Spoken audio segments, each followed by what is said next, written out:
Luffy is very soon going to be fighting Imu, but I'm fairly certain he won't be doing this alone. This latest chapter ends with Loki saying that Luffy is going to be needing his help, and this is something we've been building up to since the start of the Elbaf arc, where the big fight we're heading for is Luffy and Loki facing Imu together. Despite everything, Luffy actually trusts Loki, and Loki now owes Luffy big for him removing his chains. But even if Luffy hadn't done this, Loki would still very likely want to fight Imu. This is because earlier in the arc, Kunko beat the heck out of Loki, on top of brutalizing his companions, with Loki declaring that she would pay for her actions. While Imu is now the one in control of Kunko's body, Loki will very likely not care, and will simply seek vengeance on the person he thinks did all these horrible things to him. This should genuinely end up being one of the biggest fights in all of One Piece, as this is not only a confrontation between some of the most important characters in the whole story, but a fight that has now been built up for hundreds of chapters. Even though they've never met each other, Imu has for a long time now been absolutely obsessed with Luffy, but this goes back a lot further than a lot of fans may think.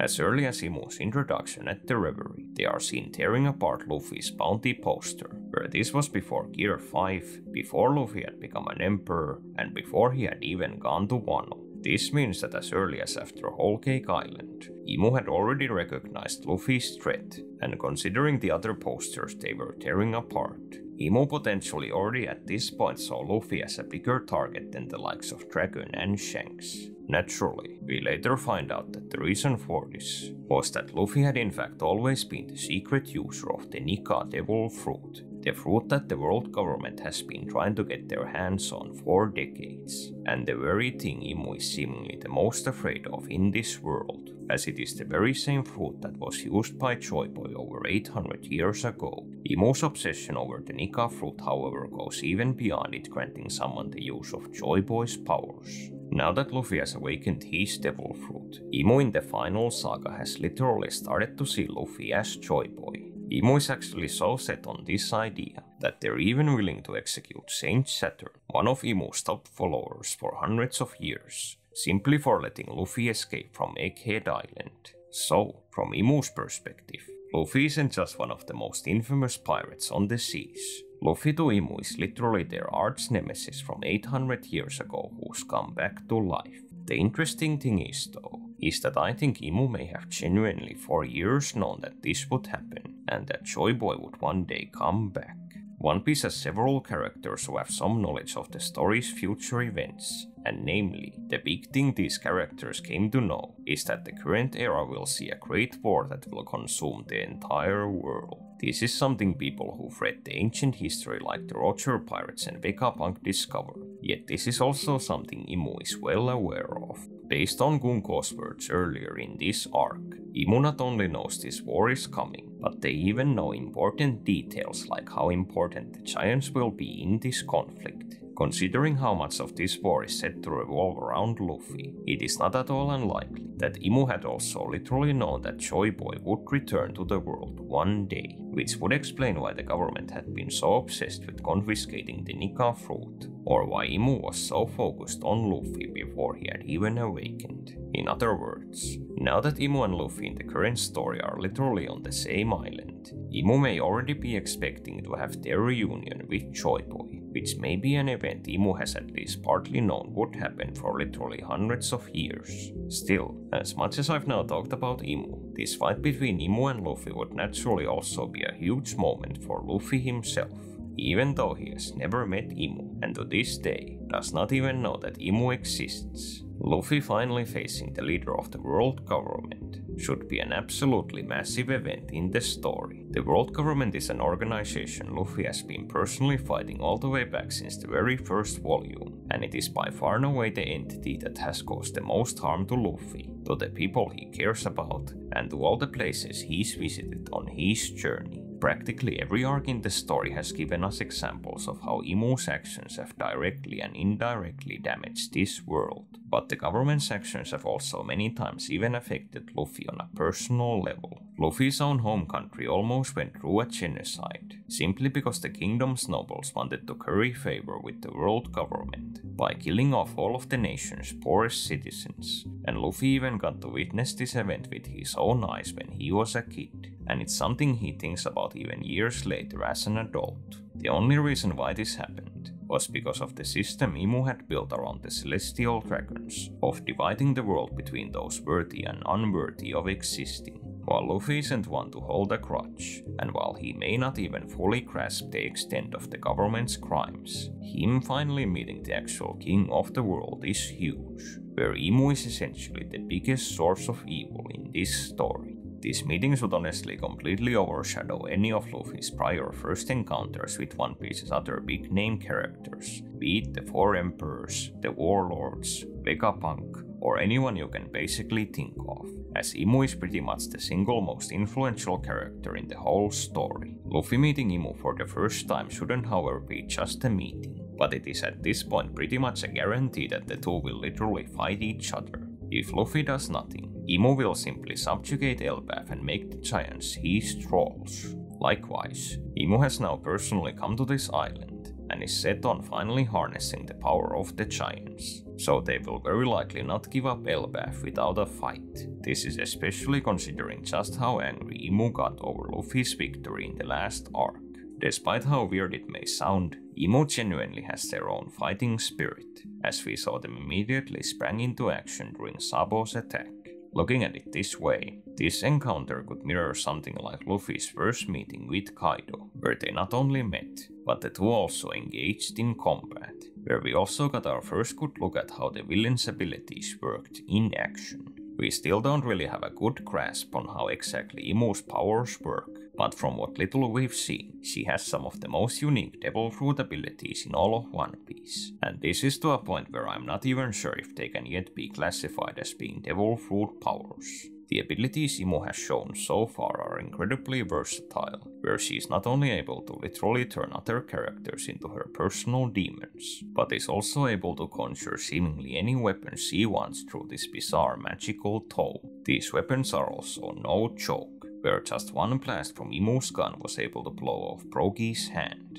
This shocked even the other giants, which only makes sense, as Brogy is super strong and able to block attacks even from someone like Saint Workery. Imu's book power actually reminds me a lot of Montdor, one of the Big Mom pirates, whose Devil Fruit also allowed him to seemingly manipulate pocket dimensions through the use of his books. However, the thing that makes Imu such a different character compared to Montdor or any other Devil Fruit user in One Piece is the simple number of different abilities she has. Not only is she able to conjure weapons from thin air, Imu also has the ability to literally transform other characters into demons. This transformation not only changes the way these characters look, on top of making them more powerful, it also changes their personalities. After transforming, both Dory and Brogy immediately became completely loyal to Imu, and were now bloodthirsty monsters perfectly willing to kill their own comrades. Imu is also not only able to transform other characters, but is also literally able to physically transform the body they are inhabiting. After taking over Kunko's body,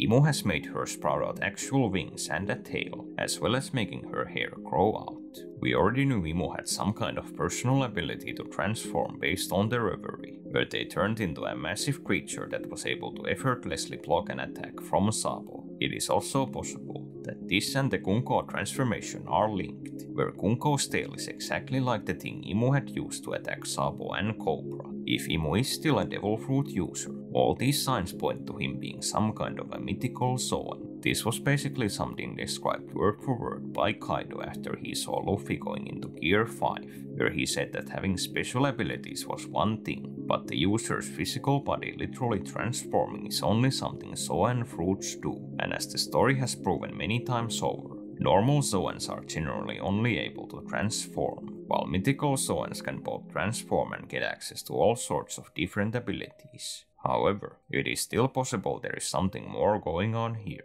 Not only does Imu have all these powers, but they also have a whole host of other special abilities they've been able to grant the other celestial dragons, such as immortality, telepathy, telekinesis, and being able to travel around the world through the abyss. This really is the thing that gives me, and I think a lot of other readers, pause on whether Imu is even a devil fruit user, since no other devil fruit user in the series has ever used their fruit like this. At most, other devil fruit users are able to do things like give temporary skills to other characters, but what Imu is doing is giving out an entire arsenal of different powers to the celestial dragons that they are seemingly able to use at will. Out of the thousands of characters in One Piece, Imu is literally the only one who's ever been able to do something like this, where they've essentially created their very own power system. We could, however, soon be getting an answer to this mystery of Imu's powers and what they actually are. These kinds of questions in One Piece are almost always answered during big fights, when characters get to show off their abilities, which means that the answer to Imu's abilities could be right around the corner if she does in fact have a fight with Luffy on Elbaf. I, however, do not think Imu would be the only character who would get to reveal their true power during this fight.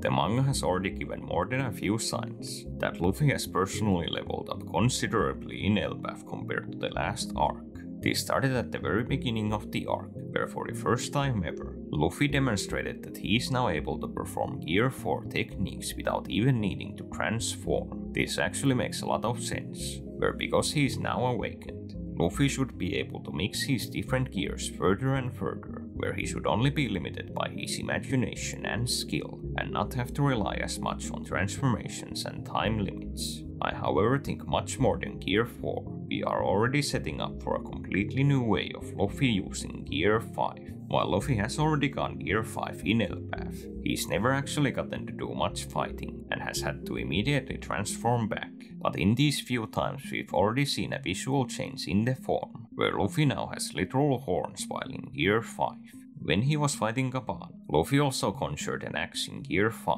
but we never got to see what Luffy would have done with it, as Gaban surrendered right before he was able to use the axe. I personally think that Luffy has developed a new way to use Gear 5 that has been themed around Elbaf and the Giants, and that this is something we'll finally see once he fights Imu. One cool idea I can think of is that Luffy would do his own version of the Elbaf Spear, which is a technique he first saw and was very impressed by all the way back in Little Garden. It is also possible that the reason why Luffy brought out the axe against Gaban was because he planned on mimicking Gaban's own moves, and that this is something he will now instead use against Imu. However, I do not necessarily think Luffy's big power-up during Elbaf will be based around his Devil Fruit powers, but instead on his Haki. It has now become abundantly clear that Imu and the characters he has given power to cannot be harmed by normal means, as they have the ability to regenerate from almost all damage.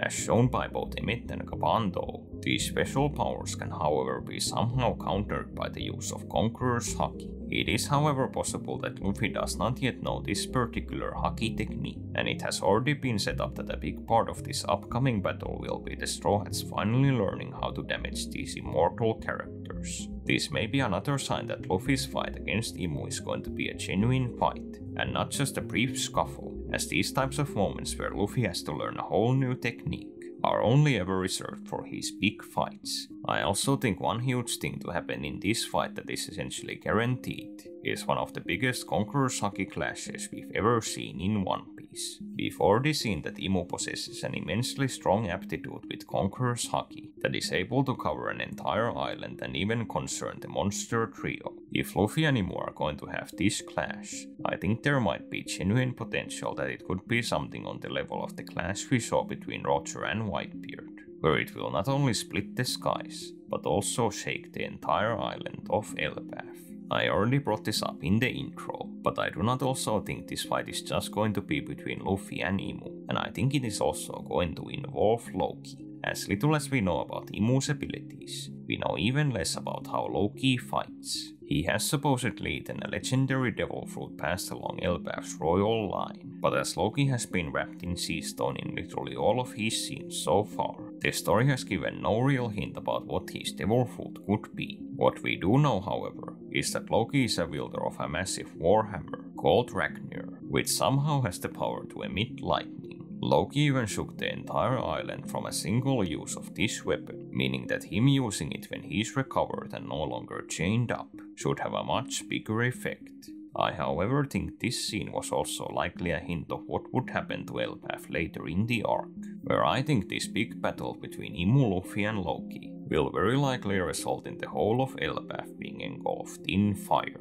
Previously in the arc, Ripley revealed that because Elbaf is basically just one massive tree, the country is actually incredibly flammable and very weak to both fire and lightning. We've also now seen this in practice, where the God's Knight's actions have led to huge fires across the island. I think this is all likely a reference to the end of the world event in Norse mythology called Ragnarok, where the world was said to have been literally covered in fire. The One Piece story's version of this could essentially be Loki facing off against Imu, and during the fighting, setting the island on fire as collateral damage. This would seemingly fit Loki's history, where he already has a reputation of setting things afire on the island, but as it has possibly been hinted at, just like he is now likely going to try to rescue his country from Imu, Loki in the past might have also had good reasons for his actions. Just like with a lot of other stories about Loki, this could also end up being the case where the public never gets to find out the true story, where even if Loki were to set Elbaf on fire,